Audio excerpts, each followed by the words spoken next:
Hi, my name is Anna, and this is the birth story of my son Teague in August of 2020. I am a certified Hypnobabies childbirth hypnosis instructor, and this was my second birth using Hypnobabies and my first home birth. At 41 weeks and 3 days, around 2 a.m., I woke up to pee in the middle of the night like normal, but I was having a wave that was putting lots of pressure on my bladder. And I got back in bed after I went to the bathroom, and I felt like I needed to poop, which is really weird in the middle of the night for me. So I went to the bathroom and got back in bed, and this pattern just kept going. And that was definitely the beginning of my birthing time. So I wound up getting up and just going into the living room, and I listened to my birthing day affirmations and birthing time begins tracks. I even timed a few waves. They were about 2 to 9 minutes apart, about 30 seconds to 1 minute in length. And they were strong enough that I started using my cues in my head, like release and turn off, and would count from 5 to 1. So around 3 o'clock, I laid down and turned on Special Safe Place and the Enlightenment and relaxation music and just closed my eyes and went back to sleep to let everyone get a little bit of sleep before our big day ahead of us. After my husband finished breakfast, he did some cleaning around the house, and I turned on my fear clearing and deepening tracks and listened to him on my headphones. What's today? August 12th. What might happen today? Baby. Baby what? Born. Yeah. What else do we call that? What? Birthday? Around 9:30, Robert was able to time some more waves for me, and timing my own waves were feeling really distracting even though I was using an app that only had one button to push. Waves were around 10 to 12 minutes apart and about 30 seconds to 1 minute in length, and I chose to hang out on the floor on all fours to see if that would help baby get into a better position for birth, and it just felt really comfortable. Going on a walk was part of how I envisioned my birth, and so a little bit after 10, we went on a slow walk up the gravel road that we live on. It was a beautiful summer day. I was still listening to my relaxation music on my headphones, and we stopped by the neighborhood waterfall, and it reminded me of my Special Safe Place, which was floating in a cascading hot spring pool in the middle of a forest with a cool stream trickling down the back of my head and neck. After we returned home, I laid down again and I turned on Easy First Stage track, and we took a break from timing waves. Robert kept me well fed and hydrated during my birth. He made this awesome egg drop soup, and later, whatever my short order was, he would make. And we just relaxed, and he did a little rebozo on my belly and hips, and that felt so good. I tried laying down to get a little rest and listen to my deepening track, but I had to keep getting up to use the bathroom when I had waves, and they were really strong in intensity and pressure.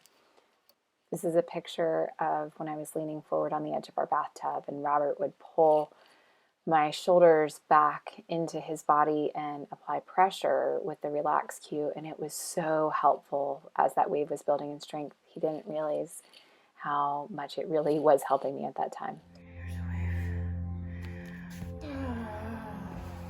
Peace. I had the relaxation music playing out loud on our speaker. My 5-year-old daughter Hayden was such a help during this birth. She was so sweet and loving, and I hope that this birth is something that she cherishes in her memory. I love using the peace cue, and I used it a lot during my daughter Hayden's birth. We lovingly joke that her middle name should have been Peace because of how much I used it. But peace is so great for directing my hypnoanesthesia everywhere I needed it. Especially for me, it was the areas where I was feeling intense pressure.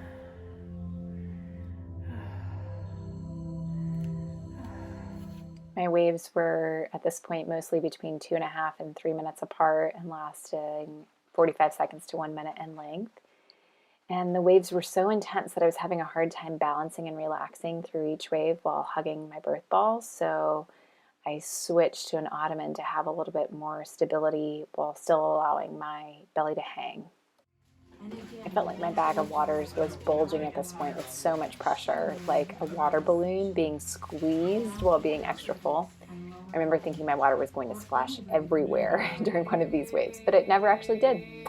My vocalizations were becoming much louder. I wanted physical help through them, but I didn't speak up to say so.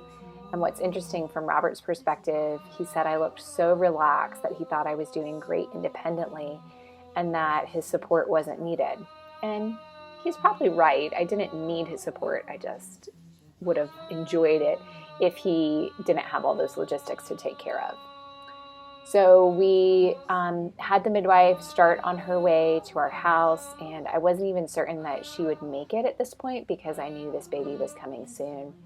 Robert got busy taking care of the birth pool and made some food for himself and Hayden.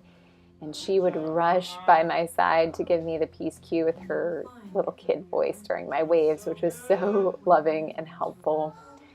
And then Robert updated me that he used all the water in the hot water heater, but our tub wasn't full yet. He put some hot pots of water on the stove to boil, and at the same time, he cranked up the oven to heat up some taco shells for their early dinner. And I tell you what, that smell was so intense on top of my powerful waves. And I laid down on that mat on my living room floor on my side, and we had that small electric fan right in front of my face to keep me cool, which really did help reduce the nausea from that burning smell coming from our oven.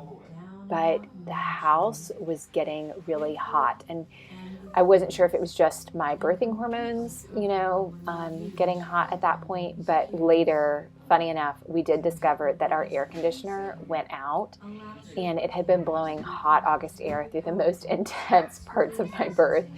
Plus, we also had the stove with boiling water on, so there was just a lot of heat going on in that room.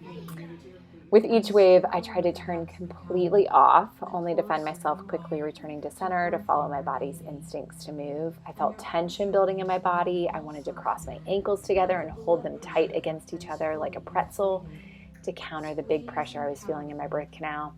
Hayden brought me an ice cold washcloth to place on my face, which felt amazing. And I was starting to shiver even though I was hot at that point. Again, just those hormones happening.